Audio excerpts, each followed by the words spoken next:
اس کا نام محمد ہے، یہ میں ہوں، اور ہم تینوں میں سے جو سب سے حسین آدمی ہے وہ میرے والد ہیں۔ اور اس تصویر کے کھنچنے کے 24 گھنٹے کے بعد my father was on bed and after 3 days ہی ڈائیڈ۔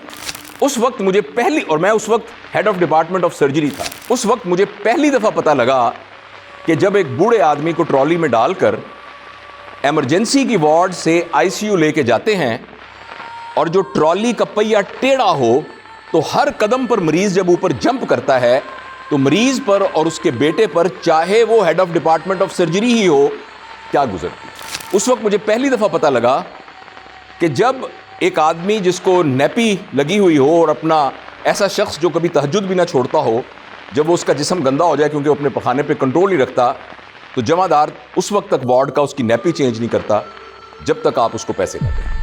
وہ ہمارے ایک جاننے والے تھے، مجھ سے عمر میں تھوڑے سے بڑے تھے، سرجن تھے، اندر جا کے مریض سے پیسے طے کرتے تھے، چیرا دے کے اوپن کر کے باہر آ جاتے تھے، کہنے لگے ابھی چیرا دیتا ہے تیرے پتر، دیہات میں چکے تھے نا تو لوگوں کو ایکسپلائٹ کر دے، 40,000 روپے جمع کرا تو میں آگے آپریشن کرتا۔ کہ ہمارے ملک میں ڈاکٹروں کے ایکچوئل پرابلمز کیا ہیں؟ یہ میرے کچھ کریڈینشلز ہیں، میرا خیال ہے ان کی زیادہ ضرورت نہیں ہے۔ میں ایک میڈیکل گریجویٹ ہوں اور سرجن ہوں بائی پروفیشن۔ تو پہلے میں نے پاکستان سے FCBS کیا تھا، پھر FRCS میں نے گلاسگو سے کیا، یہ کچھ اور کالجز کی فیلوشپ وغیرہ میرے پاس ہیں، اور کچھ میں ملک سے باہر اور کچھ یہاں کام کرتا رہا۔ شفا انٹرنیشنل میں بھی کچھ عرصہ میں کام کرتا رہا۔ اینی ویز، تو یہ ایک ریئل اسٹڈی ہے جو ہم نے سروے کیا ڈاکٹرز کے ساتھ۔ میں college of physician and surgeon میں پڑھاتا ہوں میڈیکل ایجوکیشن بھی، تو ہمارے پاس کچھ لوگ ہر سال آتے ہیں جو کہ میڈیکل ایجوکیشن میں ماسٹرز کرنے والے ہوتے ہیں، اور وہ پروفیسر سے لے کر اور میڈیکل کالجز کے پرنسپل سے لے کر اور up to level of assistant professors ہوتے ہیں۔ تو میں نے ایک لانگیٹیوڈنل اسٹڈی ان سے کی اور ان سے یہ پوچھا کہ ہمارے معاشرے میں ڈاکٹروں کے پرابلمز کیا ہیں۔ آپ میں سے کتنے لوگ میڈیکل ڈاکٹر ہیں؟ پلیز ریز ہینڈ پلیز، جتنے میڈیکل ڈاکٹرز جو ہیں، اکثریت میڈیکل ڈاکٹر۔ میں آپ سے بھی یہ سوال پوچھتا ہوں کہ ہمارے ملک میں ڈاکٹروں کے ایکچوئل پرابلمز کیا ہیں؟ سر آپ پلیز۔ سروس اسٹرکچر، سر کہہ رہے ہیں کہ ہمارا سروس اسٹرکچر نہیں ہے اور سیلری اسٹرکچر نہیں ہے، ان کی سیکیورٹی نہیں ہے۔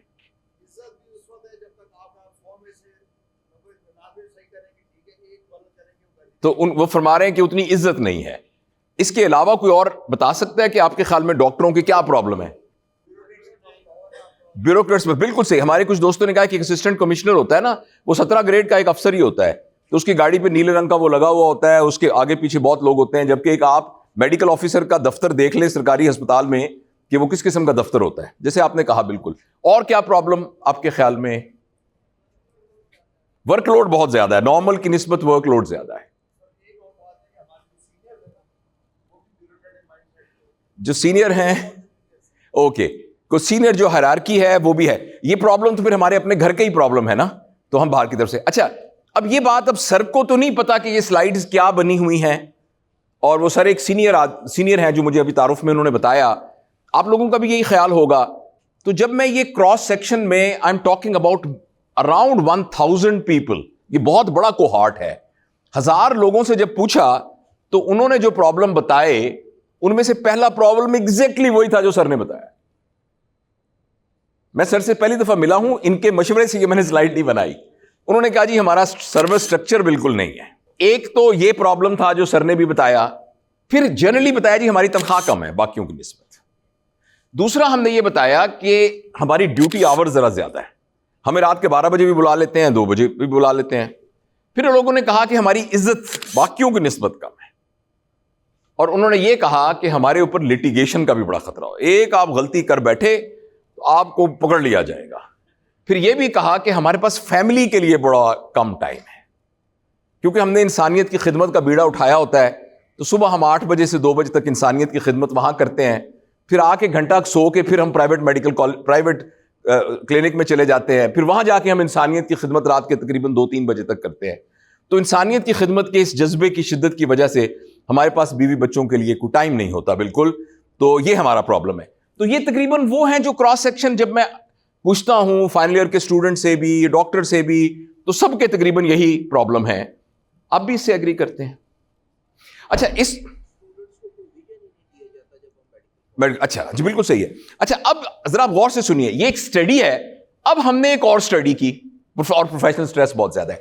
یہ اسٹڈی پبلش ہونے کو تیار ہے, اور مزیدار بات یہ ہے کہ جن لوگوں سے یہ سوال پوچھے تھے نا ہم نے, جو کہہ رہے تھے سروس اسٹرکچر نہیں ہے وہ ہے, ان کو ہم نے 2 دن کے بعد, جب وہ بھول گئے کہ انہوں نے اپنے کیا کیا پرابلم بتائے تھے, ہم نے ان سے پوچھا, انہی لوگوں سے, کہ فرض کریں آپ کے والد صاحب یا والدہ شدید بیمار ہوں, آپ ان کو لے کے ایک کمرے میں جائیں, اس کمرے میں ایک ڈاکٹر بیٹھا ہو, آپ اس ڈاکٹر میں کیا چیز دیکھنا چاہتے ہیں؟ یہ اور لوگ نہیں ہیں, یہ وہی لوگ ہیں جنہوں نے ابھی کہا تھا ہمارے پاس سروس اسٹرکچر نہیں ہے. ان سے پوچھا آپ کی اپنی امی بیمار ہوں اور آپ ایک ڈاکٹر کے پاس جانا چاہیں تو آپ کیا؟ انہوں نے جو جواب دیے ان میں سے پہلا سوال جواب یہ تھا, یعنی اچھا یہ کوہارٹ بھی ظاہر ہے 1000 سے زیادہ لوگوں کا کوہارٹ ہے. اب انہوں نے جو جواب دیے, بہت سارے جواب دیے, تو ہم نے جو سب سے کامن جواب دیا تھا اس کو سب سے اوپر لکھا ہے.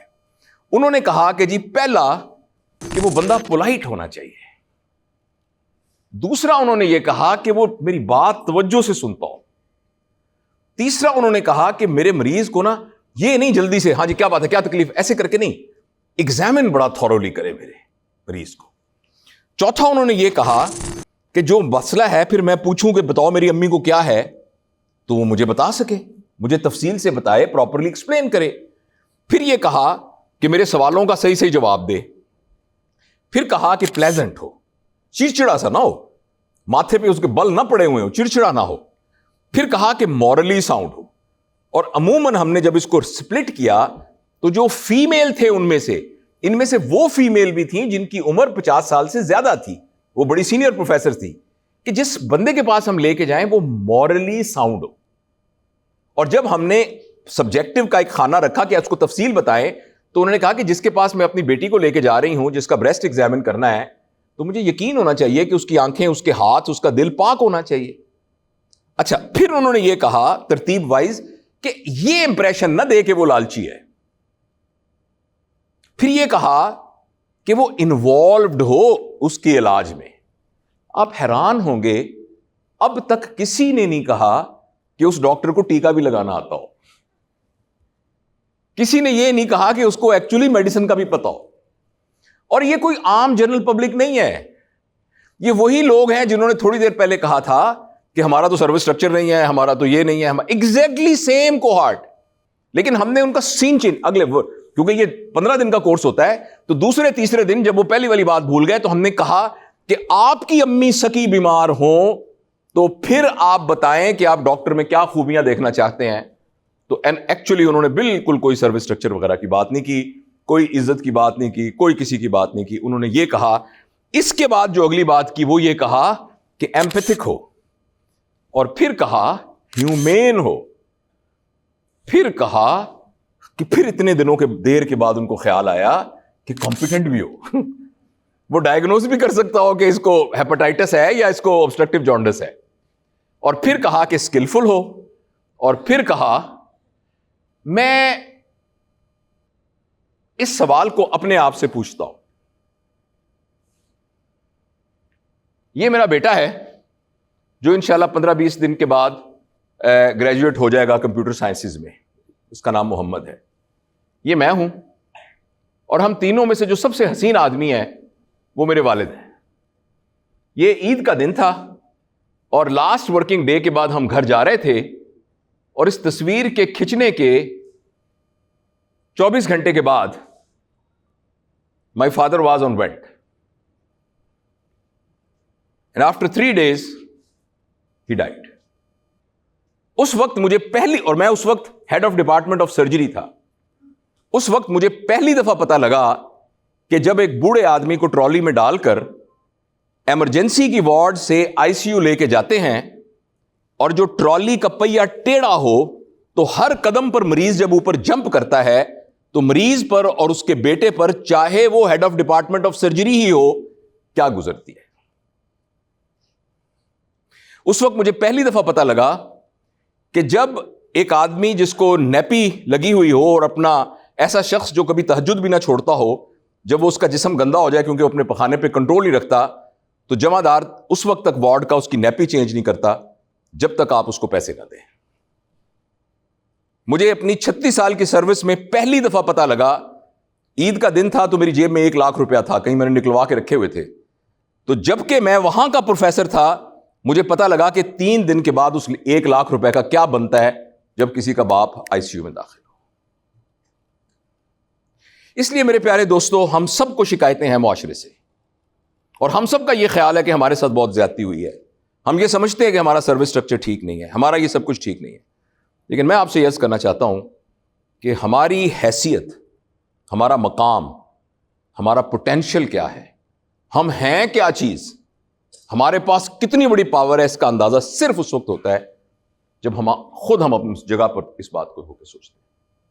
تب ہمیں پتہ لگتا ہے کہ یہ بات کہ میں نے تو 2 دن سے میں نے تو صبح سے کھانا نہیں کھایا, یہ بات اس شخص کے لیے جس کا باپ اس طریقے سے لیٹا ہوا ہو, اس کے لیے اس بات کی کیا اہمیت ہے. لہٰذا میں اگلے کچھ آدھے پونے گھنٹے, 1 گھنٹے میں, 1.25 گھنٹے میں انشاءاللہ اسی سلسلے میں آپ سے کچھ ضروری باتیں کرنا چاہتا ہوں. تو یہ میرے دوستو ہمارے پرابلم ہے ایز اے ڈاکٹر, یہ سوسائٹی کے پرابلم ہے.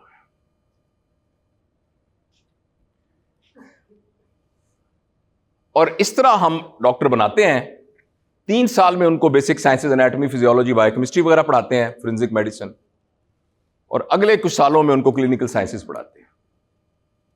لیکن جو سوسائٹی ان سے مانگتی ہے وہ کدھر ہے؟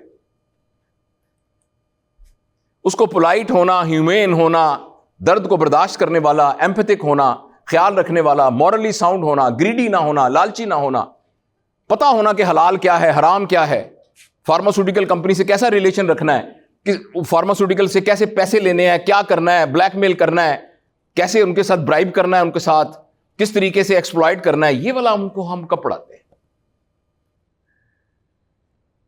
تو یہ جو گیپ درمیان میں کریٹ ہوتا ہے, اس گیپ کا ہی نام actually lack of medical ethics ہے,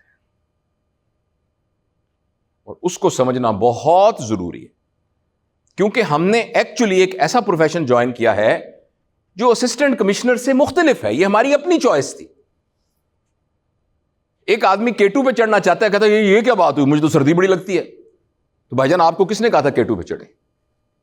وہ رنگ کالا ہو جاتا ہے وہاں, تو ادھر تو آکسیجن نہیں ہوتی.